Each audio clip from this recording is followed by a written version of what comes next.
I'm Tracy Sabol. Tonight on EWTN News Nightly, winding down. Lawmakers on Capitol Hill vote on a measure targeting social media app TikTok. We have the latest. Ready for a rematch? President Biden and former President Trump reach significant milestones following yesterday's primaries. We're at the White House. Growing concerns. Analysis of the violence and unrest in Haiti and how the U.S. should respond. Plus, happiness and holiness.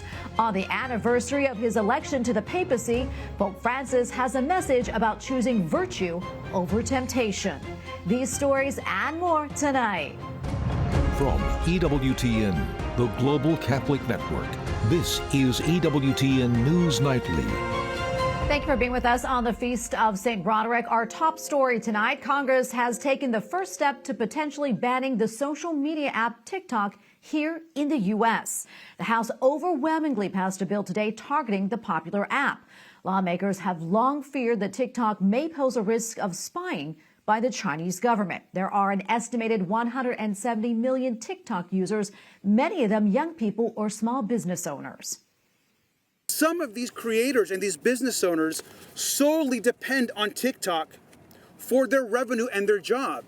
And so to rush a process forward that could ban their form of work, particularly young people in this country, is misguided. At an event before the vote, a TikTok business owner says that his tax service went bankrupt and credited TikTok with helping him recover. Got on TikTok, easily went from 0 to like 3 million followers within a couple of months. That has also helped me grow my business. I literally went from sleeping in my truck to living in a penthouse to owning like a 7-figure business. Another user says access to TikTok saved his life. I've seen this app raise over $1 million for the American Heart Association after I went through open heart surgery in May of 2020 during the pandemic when my wife wasn't even allowed to be by my side.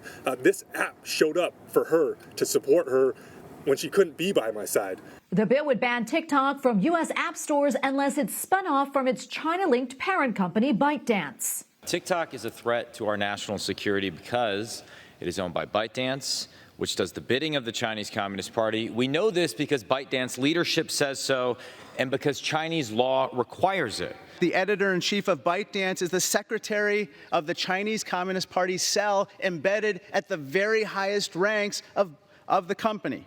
And he has been charged with making sure that TikTok and all products of ByteDance adhere to, quote, correct political direction. But others are skeptical. What is the exact propaganda? You can't just put that out without the evidence. And I am concerned about people's data.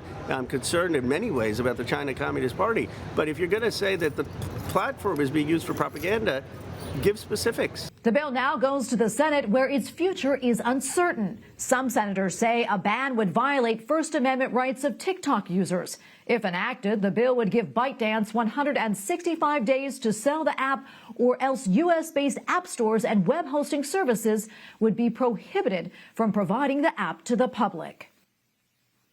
And here to discuss the impact of today's House vote is Michael Toscano, Executive Director of the Institute for Family Studies. Thanks so much for joining us today, Michael.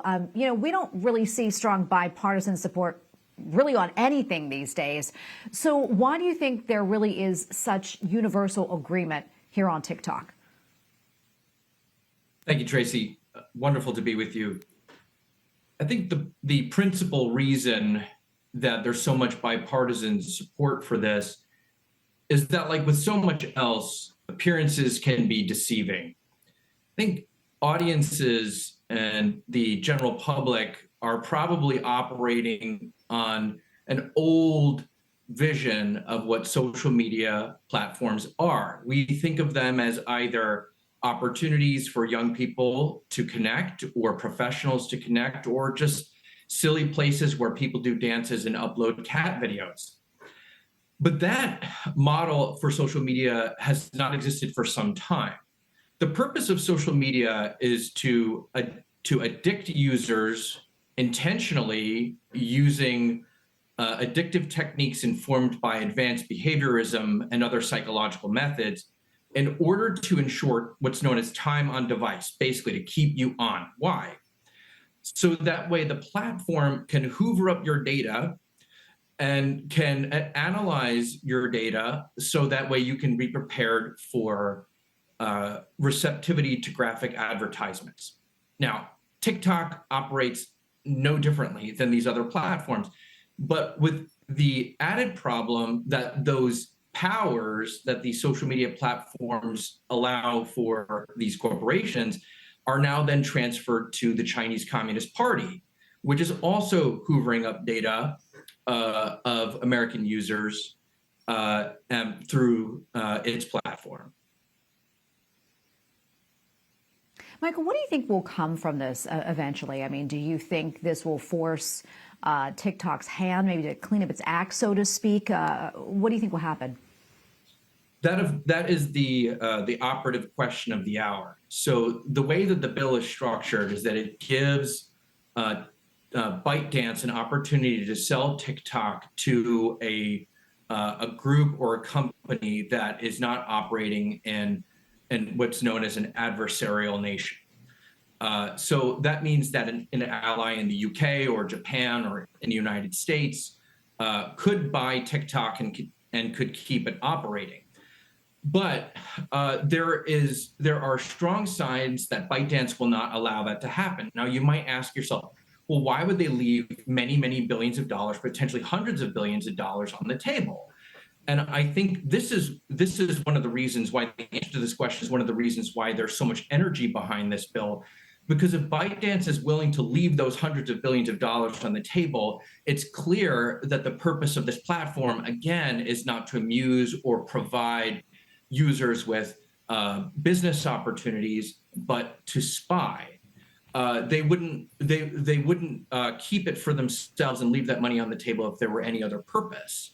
So we'll find out what they're willing to do, and that it really at this point will depend on how much the Chinese Communist Party wants to keep a hold of it for spying purposes. Michael, we have 20 seconds left or so, but I really kind of want to get this in. You know, we've heard from people who said TikTok saved their lives in many ways, helped them to make money on their businesses. That being said, how will this affect them?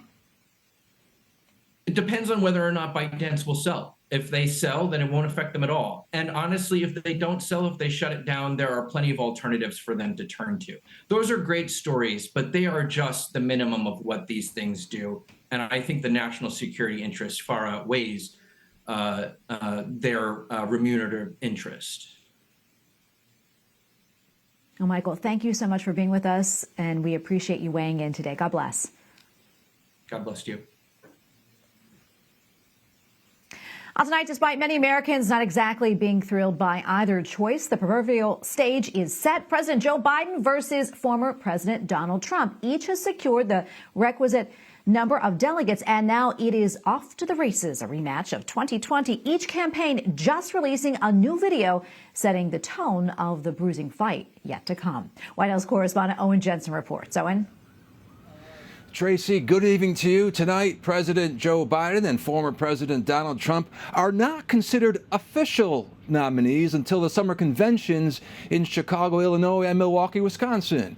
And Milwaukee, where the GOP convention kicks off this July, is where President Biden headed off to today. President Joe Biden headed for Marine One and then on to Milwaukee to announce billions of dollars for infrastructure projects and oversee the opening of his campaign headquarters there. Earlier, his campaign releasing this video, complete with upbeat music and cheering, celebrating his clinching the nomination. Come November, we will vote in record numbers, and we can do it. It's within your power to do it. And President Biden asking supporters, are you ready? Are you ready to defend democracy?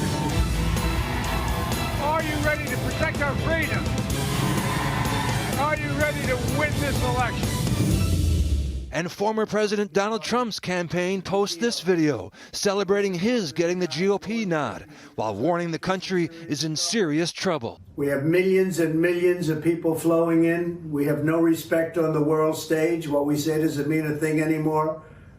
And to have that happen is unthinkable. And he said it's now time to get back to work, while offering this harsh critique of his Democratic opponent. Because we have the worst president in the history of our country. His name is Joe Biden, sometimes referred to as Crooked Joe Biden, and he must be defeated. Our nation is failing. We're a nation that is in serious decline. The 2024 presidential rematch did not a surprise, instead a foreseeable outcome. Biden faced token opposition in the Democratic primary, and several high-profile Republicans ran against Trump, but did not come close to knocking him off course in his third straight Republican bid. Now, for President Joe Biden, today was his 9th trip to Wisconsin as president, his 5th time to Milwaukee. Tomorrow he heads to Saginaw, Michigan for more campaigning. Also tonight, the Georgia 2020 election interference case. Today, a judge in that case dismissing some of the charges against former President Trump. It's the first time charges in any of Trump's 4 criminal cases have been dismissed. At the White House, Owen Jensen, EWTN News Nightly. From the race to the White House to the presidential contest in Russia, just days before an election that is all but certain to win, Russian President Vladimir Putin issued a blunt warning to the West during an interview with state TV. He talked about what he might do if Russia's sovereignty or independence was threatened. They're developing all their components, and so are we. But this does not mean that, in my opinion, they are ready to start the nuclear war tomorrow. If they want to, what shall we do? We are ready. An ally of the late Russian opposition leader Alexei Navalny was attacked at his home in Lithuania. Leonid Volkov says someone smashed one of his car windows, sprayed him with tear gas, and hit him with a hammer. The 43-year-old says the assailant was sent by Vladimir Putin. Police have launched a criminal investigation. A ship carrying 200 tons of food has left Cyprus and is on its way to Gaza. The ship is expected to arrive in the next 2 or 3 days. Thousands of Palestinians are facing starvation amid the Israel-Hamas war. The United States says that it plans to build a sea bridge near Gaza to deliver aid, but that process will take several weeks. An Israeli airstrike in southern Lebanon has killed a member of Hamas and at least one other person. This follows the meeting between 2 officials of Hamas and Hezbollah in Beirut after ceasefire negotiations with Israel broke down. Israel has traded fire with Hezbollah ever since the war started after Hamas's terror attack on Israel on October 7th. A horrific attack on a monastery in South Africa has left 3 Coptic Orthodox monks dead and has sent shockwaves throughout the community.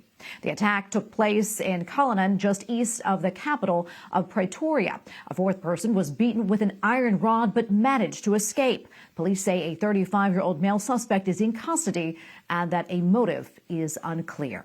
Officials in China are again criticizing Taiwan, this time for its handling of a ship collision that killed 2 Chinese fishermen. 家属正当合理诉求来转移焦点。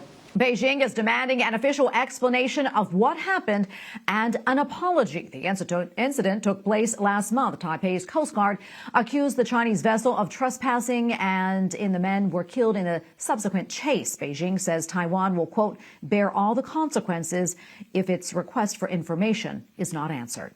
And we have a lot more still to come here on EWTN News Nightly, including crisis in Haiti, a deeper look at violence ravaging the nation and how the U.S. should respond, and a look back at the election of Pope Francis 11 years later.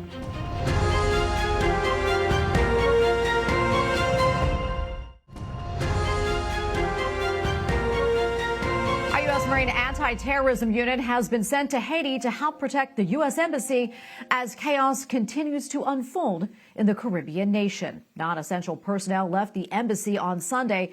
To ensure their safety, the diplomats had to be evacuated by helicopter and at night. This comes amid growing violence as gangs essentially now rule the country. They also have forced the prime minister to say that he will step down once a new government is in place. And for analysis, we turn to Lester Munson, senior fellow at the National Security Institute and an expert on Haiti. Lester, thanks so much for joining us.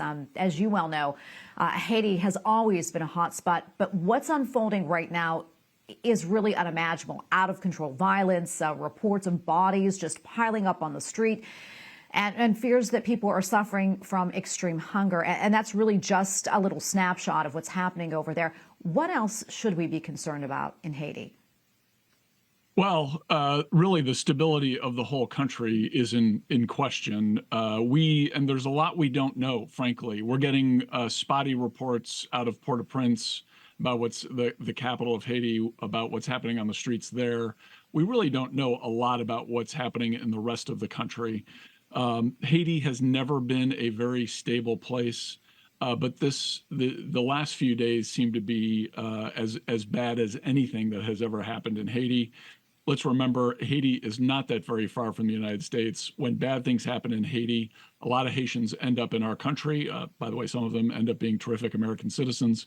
But there's a crisis in Haiti is inevitably going to impact the United States. So aside from just our concern for the Haitian people, we also need to be concerned about our country and the implications for us. Yeah, let's talk a little bit more about that. I mean, and what is our responsibility or role as the United States when it comes to possibly, migrants from Haiti coming over here to the United States? Well, the United States, in addition to being a neighbor, of course, the United States is the guarantor of stability and prosperity in our region. Whether you want to call it the Monroe Doctrine or what have you, Haiti is in our backyard. The United States is by far the most powerful country in the world. We do have a moral responsibility to help people when they are in distress. And, as they say, a hungry mouth knows no politics. So we have an interest just as fellow humans to help the Haitian people. We are reaching the point where this is going to become a humanitarian crisis. You pointed out that there's going to be some hunger issues, starvation issues. There's going to be public health issues. There's going to be disease. Haiti has never enjoyed a real stable economic or political environment. So we're going to see a lot of consequences for the political chaos that we're seeing, and it's going to cost lives, frankly. And I think the U.S. is going to probably have to act directly to bring some stability and some humanitarian relief to Haitians. Yeah, that is definitely needed over there. And, we mentioned the U.S. Marines being sent to Haiti to guard the embassy. What else do you think the Biden administration should be doing? What would you like to see them do? Well, to be fair, the Biden administration has been trying to work on a solution for Haiti involving a peacekeeping force led by Kenya. There was discussion of a U.S. force and a Canadian-led force. Those were deemed to be not optimal. And so the Biden administration and some others turned to Kenya, a leading African nation, to see if they'd be willing to send peacekeeping troops. There were a lot of discussions. It took a long time. Kenya has now put that initiative on hold because of the current crisis in Haiti. So really, I have to say, while the Biden administration, President Biden was working on this issue, it was not very effective at all. In fact, it was completely ineffective. So a new approach is going to have to be tried. And I think they're going to have to think a little more creatively about what the solutions are. The U.S. Has played a role directly in Haiti. U.S. military forces have gone to Haiti on several occasions in the last 100 years, either to restore democracy or restore stability or provide humanitarian assistance. We may be reaching that kind of crisis again. Is there a reasonable alternative to direct U.S. action in Haiti? I'm not sure there is. Any kind of multilateral or UN-oriented approach would take quite some time, and Haitians may not have that time. So unless this political situation can lead to some sort of development where it solves the crisis on the streets of Haiti, we may be looking at a more direct U.S. role there very soon. Yeah, we'll continue to follow the situation over there, Lester. Thank you so much for coming on. We always appreciate your insights. Thank you. Up next on EWTN News Nightly, happy anniversary. A look back at the election of Pope Francis to the papacy on this day back in 2013. Plus, the Holy Father tells the faithful how the Holy Spirit in our soul can lead us away from sin.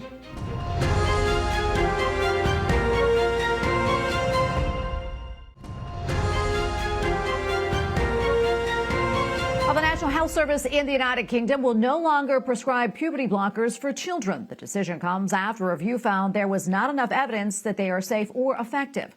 Puberty blockers will now only be available as part of research. Well, back here in the United States, a new law in Mississippi will allow early Medicaid coverage for pregnant women while they wait to be accepted into the program. Mississippi has the nation's worst rate of infant mortality. More than half of the births there in 2022 were financed by Medicaid. Pope Francis reminds the faithful of the power of being virtuous. Tanti giovani vanno a morire. During his weekly talk to pilgrims at the Vatican, the Holy Father said virtue is the way to avoid harmful temptations and indulging in evil passions. Pope Francis also said that we have an inner desire for what is good, and if we allow the Holy Spirit to work in our soul, he will lead us away from sin and into a life of happiness and holiness. Well, finally tonight, on March 13th, 2013, Pope Francis was elected to the papacy. In the following 11 years, he has done much to put his own signature on the Catholic Church and the faithful around the world. EWTN Vatican Bureau Chief Andreas Tannhauser has more. Buonasera. Good evening. And now, let us start this journey, bishop and people, bishop and people.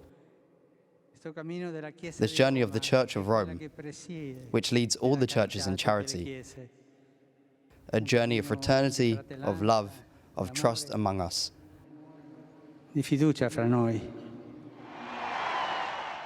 That was the moment Cardinal Jorge Maria Bergoglio humbly greeted the faithful as their new pope on March 13th, 2013. Even before he stepped out on the balcony of St. Peter's Basilica, Pope Francis had made history. His election to the papacy marked a number of firsts in the Church. First Argentine Pope, first Jesuit Pope, and the first Pope from South America. Now, 11 years later, we know him as the Pope of Mercy, the Pope of Ecology, the Pope of the lowliest, and one of his most important roles, Pope of the peripheries.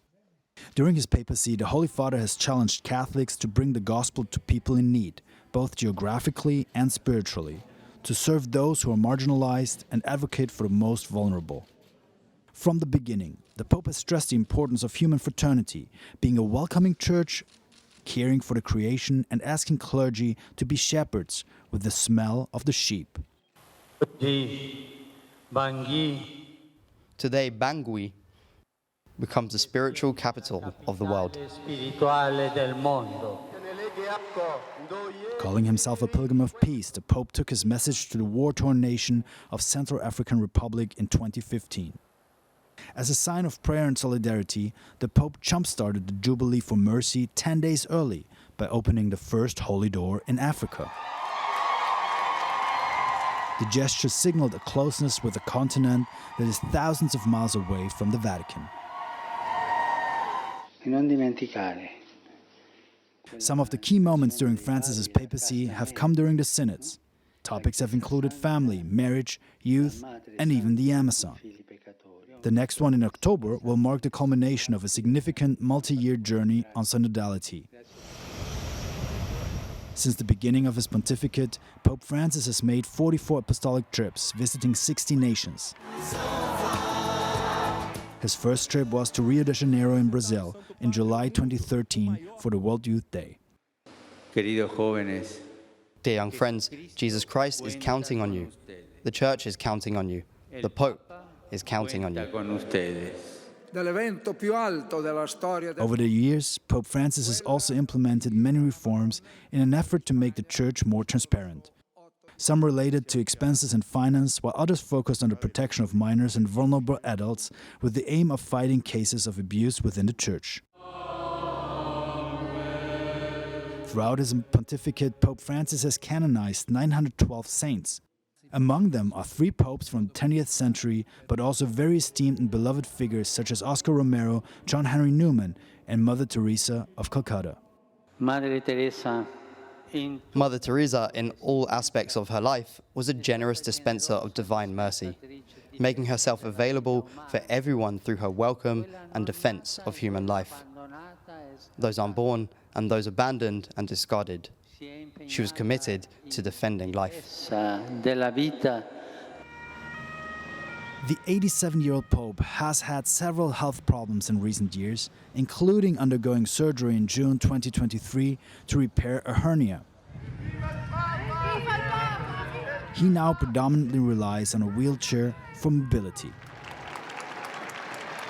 Nevertheless, Pope Francis continues his busy daily schedule and with more trips on the horizon. His itinerary includes a visit to Venice on April the 28th and a possible trip to Papua New Guinea at the end of August, continuing his mission of an outgoing church that seeks to reach every corner of the world. In Rome, Andres Tonhaus and Matteo Ciaffi, EWTN News Nightly. And we thank you for watching tonight. Remember, you can follow us on social media, Facebook, X, and Instagram at EWTN News Nightly. I'm Tracy Sabol. Good night and God bless.